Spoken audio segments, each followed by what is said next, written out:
ഇന്നത്തെ ജോലിയും പരിപാടികളൊക്കെ കഴിഞ്ഞു. തിരിച്ച് ഹോസ്റ്റലിൽ എത്തി. ഒന്ന് വളഞ്ഞൊരിച്ചിരി കൂടി അങ്ങോട്ട് പോയാൽ ഹോസ്റ്റലിൽ എത്തി.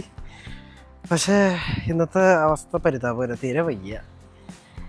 നിങ്ങൾ ആ ഫോൺ നോക്കി, ഒരു അപ്പാപ്പനമ്മാമ്മ സൈക്കിൾ ഓടിച്ച്, നമ്മുടെ നാട്ടിൽ കാണും അത്രയും പ്രായമുള്ള അപ്പാപ്പനമ്മാമ്മ ഒരുമിച്ച് സൈക്കിൾ ഓടിച്ച് പോകുന്നത്. ഇതിവിടെ കാണും ഇന്ന് യൂറോപ്പിൽ. അപ്പോൾ ഞാൻ എന്താ വന്നുകൊണ്ടിരുന്ന ജോലി വയ്യ. ഇന്ന് കുറേ ഡോക്യുമെൻറ്റ്സും കാര്യങ്ങളൊക്കെ നോക്കാനുണ്ടായിരുന്നു. തല പെരിക്കണം.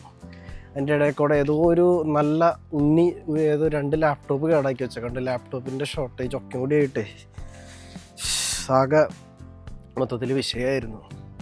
പിന്നെ നമ്മൾ ഏത് ദിവസമായാലും എങ്ങനെയെങ്കിലുമൊക്കെ അവസാനിപ്പിക്കുമല്ലോ, അതിൻ്റെ പേരിൽ അവസാനിപ്പിച്ചു. പക്ഷേ അത്രയും സുഖകരമായിരുന്നില്ല ഇന്നത്തെ ദിവസം.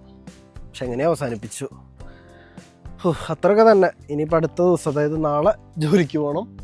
ഞങ്ങളുടെ ജോലികളുടെ ദിവസമാണ്. ജോലിയേ ശരണം.